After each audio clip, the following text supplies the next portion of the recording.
All right, well, here's week 4 update for spring semester 2025. Thank you guys so much for following my videos and supporting my channel. I appreciate that. Make sure that you are hitting the like button on the videos. The more videos that get hit, like the like button hit on them, the more comments you leave, the more it tells YouTube these are videos that we want to encourage more people to watch. And it helps to get more people to see the channel and to grow it and spread these messages out to more groups.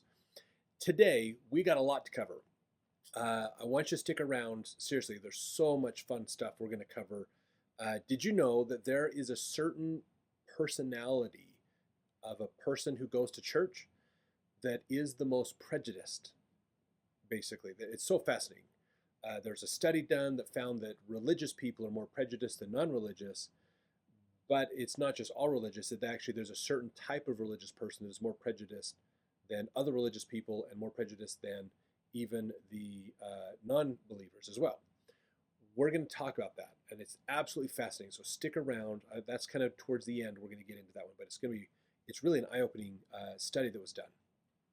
I want to begin with my directed readings class. We're talking about the book of Genesis, the story of Adam and Eve. We talked about some fun stuff in there. There's a lot of different versions of this story that exist in the world. There's a lot of, it's really interesting. So we have what's in the Bible, the book of Genesis, okay? That's like a Hebrew reading of these writings. There's another book called the Epic of Gilgamesh that actually is, because we don't have the original writings of the book of Genesis, like when Moses pulled it all together and did all that back in his day, we don't have that. What we have was translations of much later dates. So the Epic of Gilgamesh is, I believe, if I remember correctly, is older than the translations of the Old Testament we have. Just because that's true, that it's older, doesn't mean that it's more accurate or we should believe it more than the Old Testament. So because the Old Testament claims to be older than that. A lot of when I look at the Epic of Gilgamesh, so this is a story that's a early Mesopotamian story of this guy Gilgamesh, who's kind of a demigod type idea. He goes on these journeys and he meets people that are phenomenal and amazing, and like he's kind of this king slash god type person, and he meets these amazing people and hears these amazing stories. I think there is an argument to be made that you could see the Epic of Gilgamesh basically just took the ancient Hebrew writings and other Akkadian writings and other things and kind of made his own story up from all these and combined stuff. But anyways, they tell a little bit of the story of Adam and Eve from different perspectives. On the African continent, there are tribal stories of creation that are there as well. A lot of religions have some kind of a creation story that they go off of, and so it's fascinating to compare some of these stories, not just translations of the stories like we did last time, but some of these other stories to see what are similarities and differences of them. A lot of the African creation stories that we get from African cultures emphasizes a lot more connection with the land, dealing with the land, versus some of the more, what we would call it, an orthodox view from early Christianity is not so much connecting with the land as it is dealing with sin and relationships with God and those kinds of things. So some of them emphasize things a little different than others. One thing that sometimes stands out in these that seems similar is how Adam and Eve act. In the traditional version of the book of Genesis, we hear Satan comes to tempt Adam first, and Adam just, it's fascinating. I love this idea. Adam basically just flatly denies Satan right off the bat. We could see in that Adam being good. He's just abjectly following God and not willing to listen to anybody else's opinion.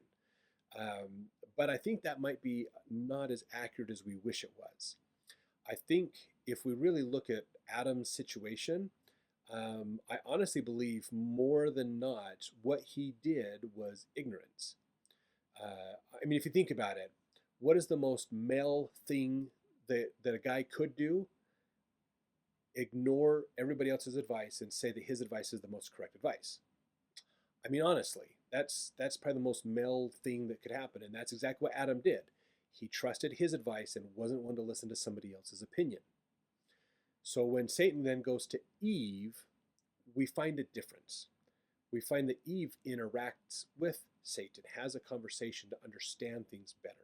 She doesn't accept his opinion outright, but she seeks to understand it. And so I believe this is why the Greek word for wisdom is Sophia, is a female term, a feminine word, because women are seeking more wisdom, seeking more nuance and understanding things. And I think that interaction is a very telling experience of how do men relate to things and how do women relate to things, which I think gives credence to the idea that we do need to have more understanding of women, more women scholars in biblical research and things like that, and Bible studies, to understand more of a female perspective of gospel principles.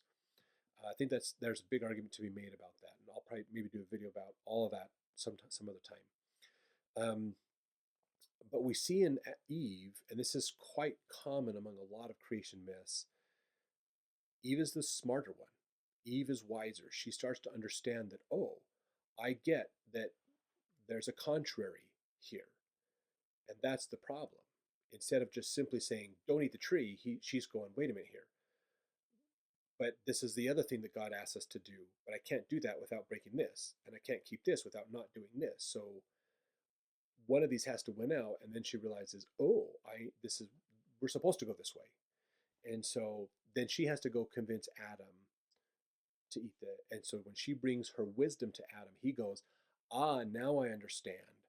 Now this makes more sense. Let me go and partake and do this. So there's a lot of wisdom in Eve. And I think Eve oftentimes, traditionally, I think because there's been always a cultural bias against women, historically, that women have been blamed for things. Women have taken the brunt of the blame for why things are the way they are.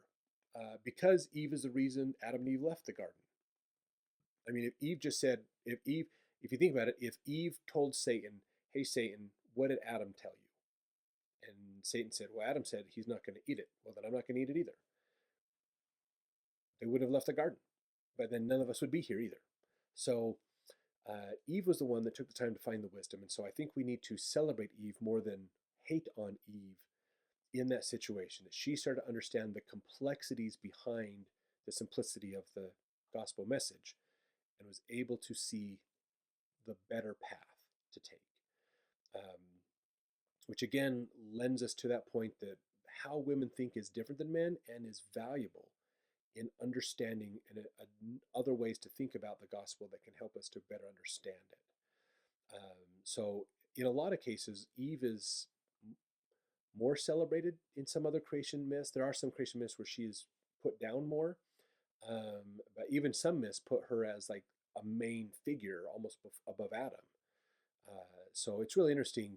It's fascinating to think about this idea because that means death was introduced by woman into the world.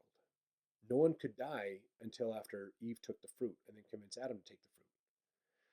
So woman in brought death into the world, but also women give life in the world as well as childbirth, basically. So it's just kind of this fascinating dichotomy that we see in these verses and understanding the story of Adam and Eve and things and some of these greater ideas. So really, really cool, really some fun stuff that we talked about in that class.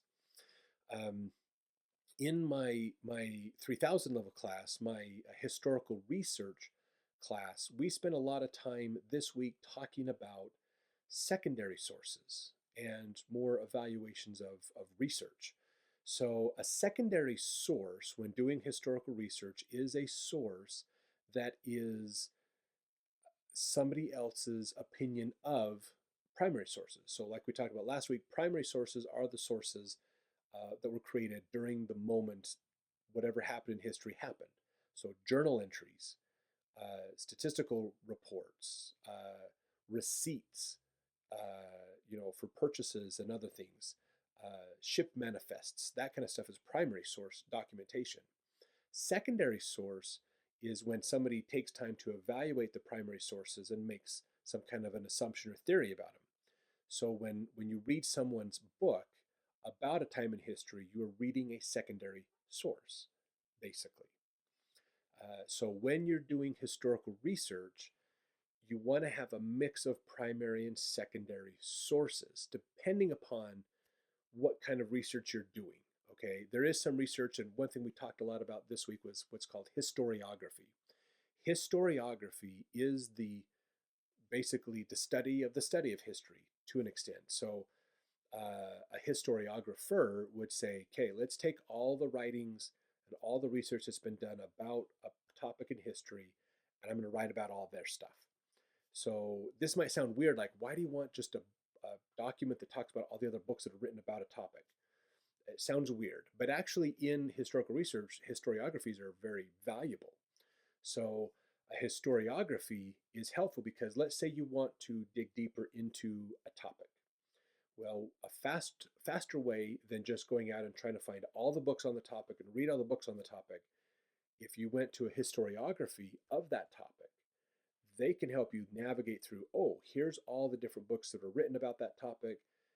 Here's now that you can decide, I want that one and that one and that one. I don't need the rest. So you can use a historiography to familiarize yourself with the breadth of what's possible for that topic and help you in deciding what sources I need to pull for my own research as I dive into that topic. So it's a really helpful exercise to go through to say, okay, what is out there? What can I draw from? For my research, I need these topics, and I'll focus in that direction. So that's what a historiography is. It is an important part of history. So a one way to get into the research of history, if there's a topic you want to research more in history, look for a historiography of that topic. And it will help you to navigate through a lot of that faster and get to the main sources you want to really dig into quicker. You don't have to do you don't have to repeat all the process all the other historians have done to do research. You can leverage what they've done to help you to get there to do through your research faster. So some fun things we talked about in that class as well. And so we spent time looking at secondary sources and examining those types of ideas and how are they used. And so that's an important part of historical research is how do we look at those ideas. So some fun concepts and ideas that we talked about with that. Now the main crux of what I want to talk about today came from my 3165 class, my interfaith class on conflict mediation. I originally wasn't certain about this class. It sounded like a cool class, but I wasn't sure. I'm like, yeah, it sounds cool, but maybe there's other classes that are more relevant or important I need to look at. I actually went to a luncheon or kind of a late luncheon type idea at the history department, and Chad Ford was there, and I happened to get to meet him, a nice guy. And he mentioned, he's like, oh, you're going to take that class? We're going to have so much fun in that class. It's going to be great. And I'm like, oh, well, that's cool. I'm excited. Boy, am I glad I took this class. Absolutely phenomenal class. If you take anything from Chad Ford, just know it's good. He's got a book out you can read. Go to Amazon and type in Chad Ford for the author. You can find his books on mediation. He's got some cool stuff out there. It's really good things. So what we talked about this week in that class is kind of a continuation of what we discussed last week. So I want to get into this a little bit more. So there's two major authors that Chad pulled from for his lectures. One is a gentleman by the name of Allport. That's his last name. He wrote a book about religious prejudice. I can't remember off the top of my head the name of it, but I have it on order. It is coming so I can read it. I'm excited to read that book and get more in-depth details of what we talked about. Because we only have like an hour in class, so there's only so much data we can gather in class. So I'm excited to dive deeper into Allport's book. In his book on religious prejudice, he found out, he was doing a survey, and we talked about some initial stuff about this last week. He was doing a survey. In the survey, he realized that religious people seem to be more prejudiced or have problems with other people more often than people who don't believe in a religion.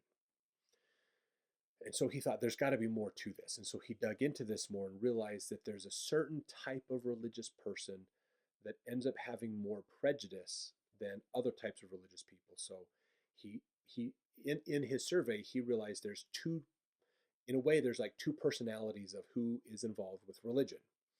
Based upon which personality that you are using in your approach to religion determines whether you are more likely to be prejudiced against others or not. And that's what his research got into. And so we've talked about this in this greater context of how do we understand people and their stories so that we can deal with mediation, conflict resolution. So I want to talk about some of these things we pointed out. So in these personalities, there's what's called an extrinsic religious personality or interpretation, and an intrinsic religious personality or interpretation. Extrinsic people are people where faith is more strictly utilitarian. I want to go over these because I want you to be able to look at yourself and go, am I intrinsic or extrinsic? Which one am I? Okay. Extrinsic people tend to see faith as a utilitarian function. It is a tool to help me in my life, but it's not necessarily a main part of my life. Closeness to God can be determined by good times and bad times. When life is good, I don't care to go to church and do godly things. When life gets hard, I go to church a lot more. So again, they see it as a tool to help them in their life, but the controlling perspective is my life is important to do it my way. Religion is just there to help me when I need it. Oftentimes, extrinsic religiosity is they're only integrated into personal life, again, when it serves their needs. So, which is opposite the idea of, like Christ said, not my will, but thine be done when he was in the Garden of Gethsemane. That's the opposite of an extrinsic person. They're saying, my opinion matters more. I come to church when it's convenient for me, when it serves me, basically. So if I find social value in religion, I'll join religion. I don't necessarily believe the doctrines of the religion, but I use it for social opportunities. Um, there's a safety with being in the religion. I'm afraid to leave the religion, so I'm going to stay, but I don't believe it. That's more of an extrinsic value or perspective. These can be casual experiences, like they could be just casual with their religion, kind of flippant, like, yeah, I'm a member of this church, but I don't really follow it very much. They could be casual with their religion. And also, and Chad Ford made sure to point this out to us, people who are extremists with religion can be extrinsic. So this is where you get to that point of the way I believe in this church is so right that anything that believes different is wrong. Even members who believe different than me are wrong. And I think this is where we can get into a position where people complain about others not meeting their standards at church. That person smelled bad. I disagreed with that. That one young man who's passed the sacrament wasn't wearing a tie. That's a bad situation. That's, again, they get this standard in their mind, and the perspective of it. Oh, somebody came to church not dressed up in church, what I would consider church attire. That must be a bad person. Or maybe the leader changed up the order of the meeting. They would see that as a bad experience. They want it to be their way. Their way is the right way. Do it the way I think it should be done. And if you deviate from that, it's bad. So they kind of get this external, they start to impose their ideas on everybody else. That can be an external religiosity perspective. These people tend to be highly judgmental, sometimes stressed or defensive about their beliefs and ideas. If you try to say anything contrary to them, they just shut you down and won't listen to you. Sometimes these people that are extrinsic can be coming from a standpoint of popularity. They want to be seen at church. They want to be seen sitting up close. They want to be seen in leadership. They want to be in callings that help people to see them do good things. So they're getting an external value out of the religion. That's that external religiosity. Self-righteousness, again, kind of plays in this idea. They have their own beliefs, and everyone should follow their beliefs. Highly correlated with narcissism is what this guy found out in Allport found in his research. Engagement in behavior that you publicly criticize, hypocrisy, prejudice, neuroticism, narcissism. So these are people also that they speak very religious, but they don't act religious in their private life. They appear very religious, like in the public world, they would never swear, they would never do bad things, but at home, they talk like a sailor. They act very religious. They go to the socials, they go to the things, they dress the part, but then they go home and do something completely different. That's an extrinsic religiosity. Um, they and one thing that's interesting about this that Dr. Ford did point out to here as well is this external religiosity is weakly correlated with political affinity. What that means is sometimes people want to believe that a certain political party that's different than theirs is automatically external religiosity. He said in Allport in his research found that there is a correlation between whether you are more liberal or conservative in your views and this external religiosity, but it is a very weak correlation. So it doesn't match up. So you can't just say because they're a member of that other party, they must be externally religious. That's not accurate. Okay. I'm sharing this with you to help you to think through, am I this way? Okay. Not to judge people, but so you can think through, am I externally motivated? And think of this not as a black or white, you either are or you aren't, but a spectrum. Okay. At some point in that spectrum, you'll get to a point where you're so externally religious that it becomes easy and justifiable to hate other people. And every religion can have this problem. So that's the challenge. Now, let's talk about internal religiosity. So, internal religiosity are people that are, I thought I took a picture of the slide, but maybe I missed that slide that he pulled up. So, internal is kind of the opposite, basically. So, internal religiosity, you're there at church to be with God. You're there to worship. So, someone could offend you at church. Someone could be like, man, you stink. Why are you coming to church? And you'd be like, whatever, dude, I'm here for God. You are internally connected. You seek the spirituality. You're there to find connection with God. You're there to worship God. You're there for internal, very personal reasons.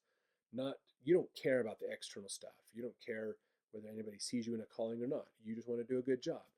You are caring about the people because it's important to love other people because God loves them and you know those kinds of things. So intrinsic religiosity is more internal. Intrinsic people have less propensity for prejudice. They tend to be more accepting and willing of other people's perspectives. So, in the religious community, the more extrinsic your religiosity is, the more likely you'll be prejudiced against other people.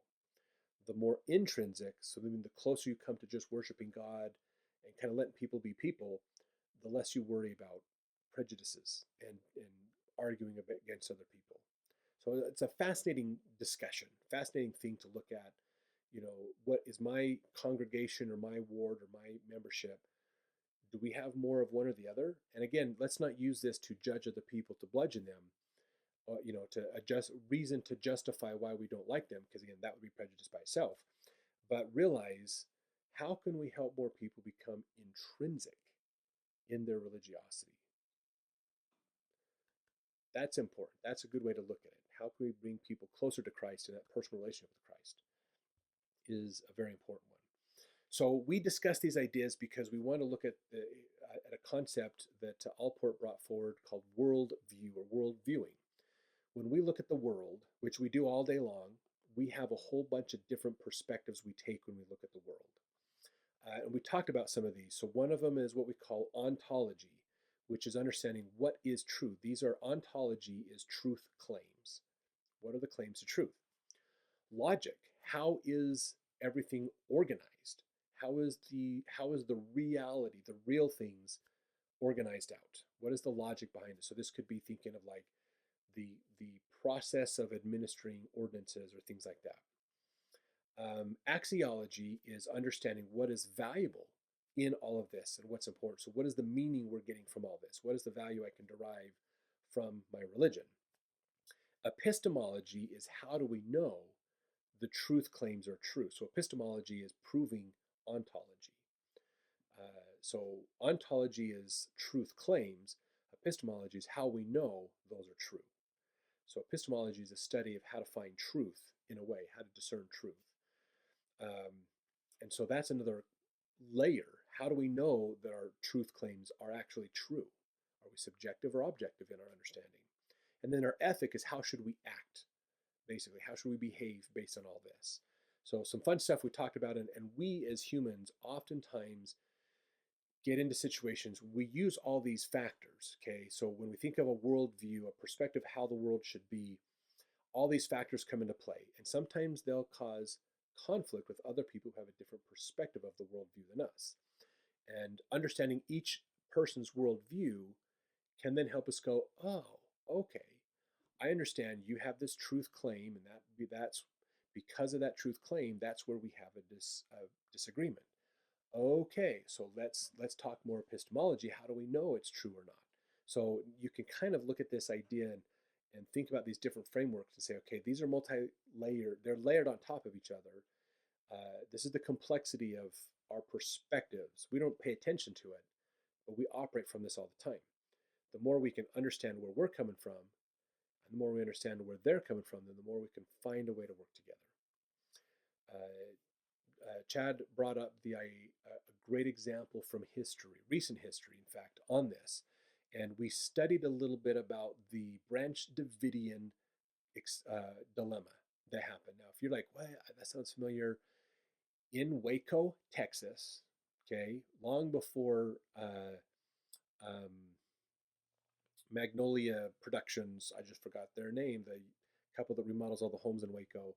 Um, long before they came along, Waco had a group that lived kind of on the outskirts of town that followed a man named David Koresh.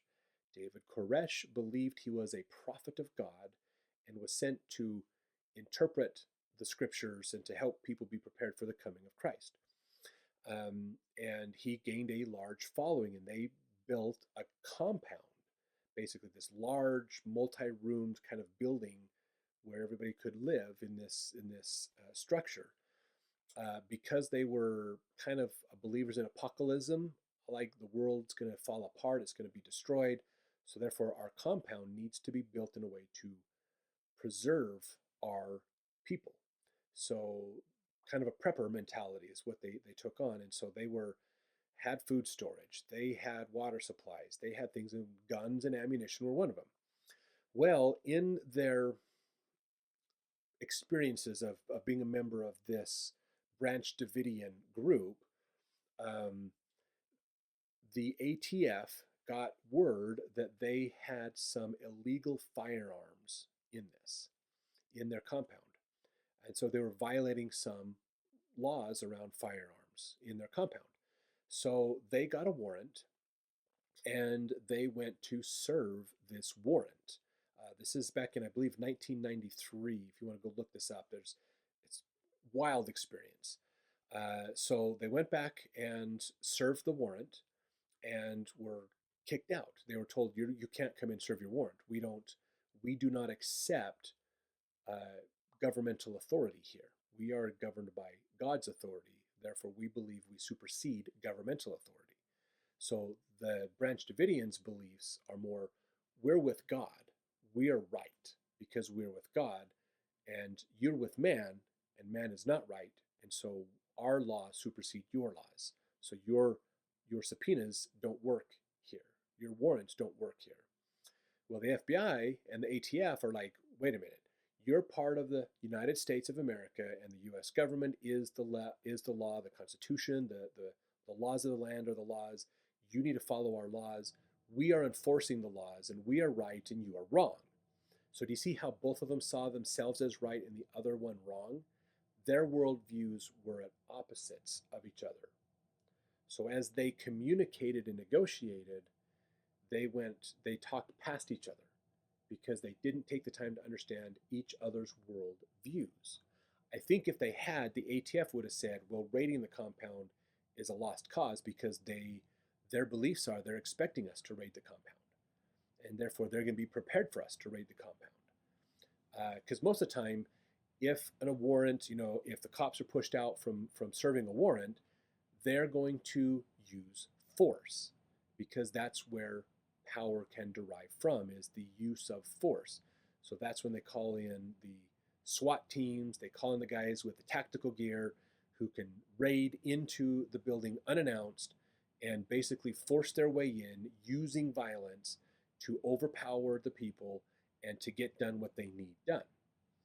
That's a worldly view of power, and so the police use that to have a disparagement of power to get done what they need done, which they believe is right, because they're following the law, and the others are not following the law, and so they have to force them to force into there, so that they can get the evidence, so they don't destroy it or hide it, so they can enforce the law. Because if they have time to hide the evidence, then how can they enforce the law? So the ATF thought they were completely right, and legally they were probably completely right to put a raid together. So they brought these guys together. They basically stormed into the building to try to just use that disparagement of force to take him out. Now, in an average home, that would probably work, because you only have one or two assailants you're dealing with, and you'd have like a dozen SWAT guys coming in ready to take you out. So the panic, the scare, the challenges, that's what would have happened. Well, when the ATF went into the David Koresh group, the Branch Davidian cult, they were ready, because they believed in apocalyptic ideas that the government would be against them at some point. So they were prepared. So the FBI or the ATF went in, they got shot at, and they were attacked, and they had to retreat. The ATF had to flee to get out of there, because this group of people were so prepared for them. If I remember correctly, a couple of agents never made it out. They got stuck. They were incapacitated and were left, and because the other guys just couldn't get them in time, and they were held hostage, and then I think they were negotiated for their release at some point to get them out of there. I think that was a part of it. I was in high school when this happened, so I'm a little fuzzy about the details, because I'm now 30 years since graduating high school. But still remember a lot of this on the news. It was a pretty crazy experience.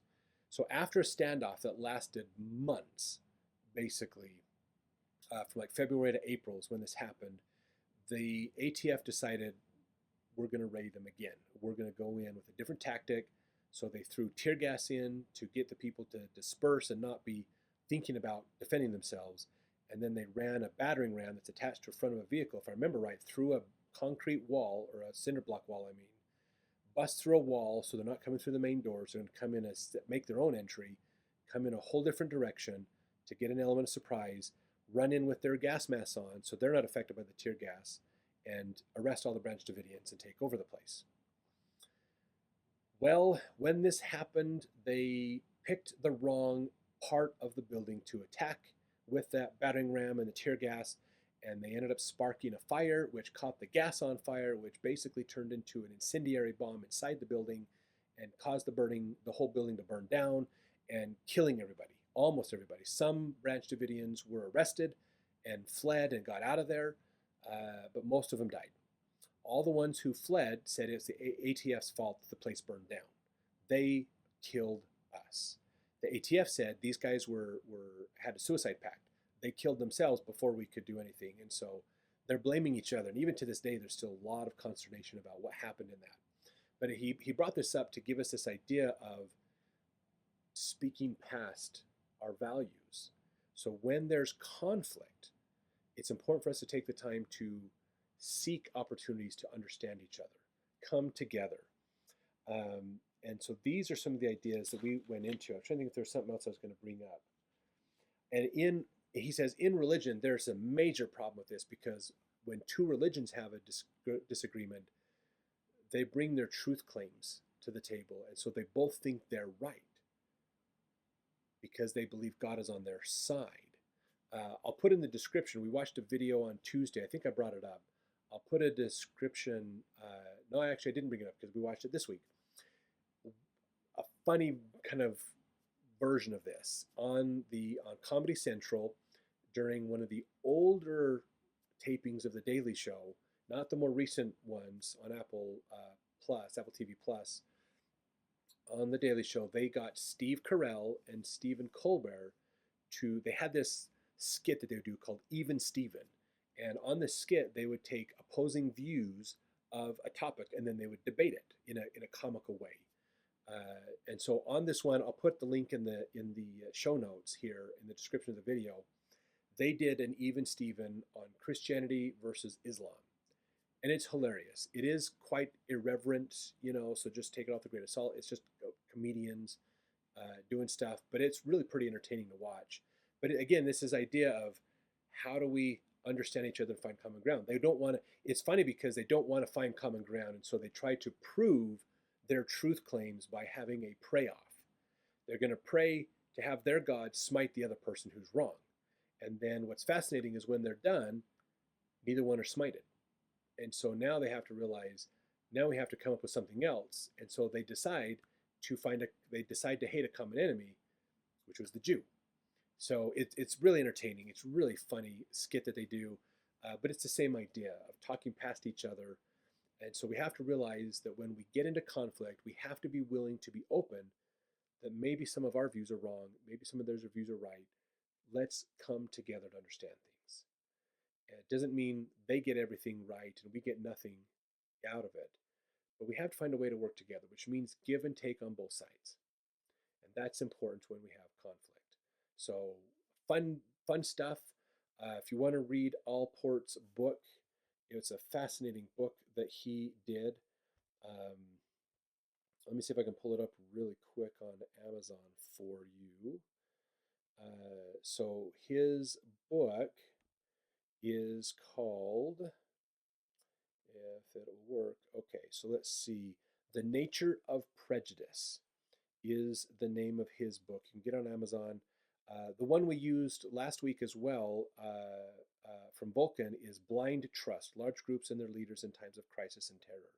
So both are really fascinating books that we've really pulled a lot of from their research in the last couple of weeks to learn more. So some fun concepts and ideas, and realizing we all have beliefs, we all have perceptions, we all have concepts of how the world works. Conflict happens when our perception of how the world works and somebody else's perception of how the world works are different. Could be massive differences, could be minor differences. The point is recognizing these differences and then asking good questions to understand the other person's perspective. The more we can understand them, the more we can compare and contrast it with our own. And the more we look at our own and go, maybe mine's not 100% accurate, maybe they have something I don't. Let's tweak and modify this to fit better what we need to do to improve our understanding and find harmony and come together. This is basically the whole process of Alma chapter 32 for LDS members of finding faith. To plant a seed, you have to be open to doubt, which means you might have a plant in your garden that's not completely true. When that seed grows up and is better, you might have to throw old seeds away that aren't as true as you thought they were. We have to be willing, in order to learn new things, we have to be willing to give up what we currently know. And that's how we find more faith. That's how we gain more conversion. That's how we keep improving and progressing. And that's how we resolve conflicts, is admitting maybe the other side has a valid point and I need to understand where they're coming from, and let's help them understand where I'm coming from so we can find a way to work together. That's what it comes down to. And emotional maturity shows people who can do that have a lot less problems in their life if you can work that out and be willing to work with other people. So absolutely fun week. A lot of fun stuff we got into learning and discussing and doing things. So I'm looking forward to updates next week. If you have any questions about any of these topics or ideas, let me know in the comment section. I'm curious. Let me ask you a question. Those of you who are still watching, I so thank you for being here and watching to the end of the videos. I oftentimes, just to let you know, leave some Easter eggs at some of the ends of these videos from time to time. I want to ask you a question. Would you, I know I'm just kind of summarizing like a whole week's worth of stuff in 40 minutes, basically. Would you like to have me go in detail into some of these topics, like even do a live Q&A on some of these things? If that is of interest to you, put that in the comment section. Let me know. Maybe I can spend some time doing some more classes, like getting into spending an hour on a couple of these topics, or getting into like a live Q&A period from time to time where you can ask questions and we can interact. If you think that'd be of value for this channel, put it in the comments, and I'd look forward to hearing your feedback on those as well. So thanks for watching. Please share these out. Encourage more people to follow them. If you ever wanted to study religious history from a college perspective, keep following. Watch our past videos. I've gone through lots of topics and subjects. Keep watching. Go back and see them. Keep, subscribe, and you'll see more. And you can come along with me as I'm getting this master's degree in history and religious studies. So thanks, and we'll see you again next week.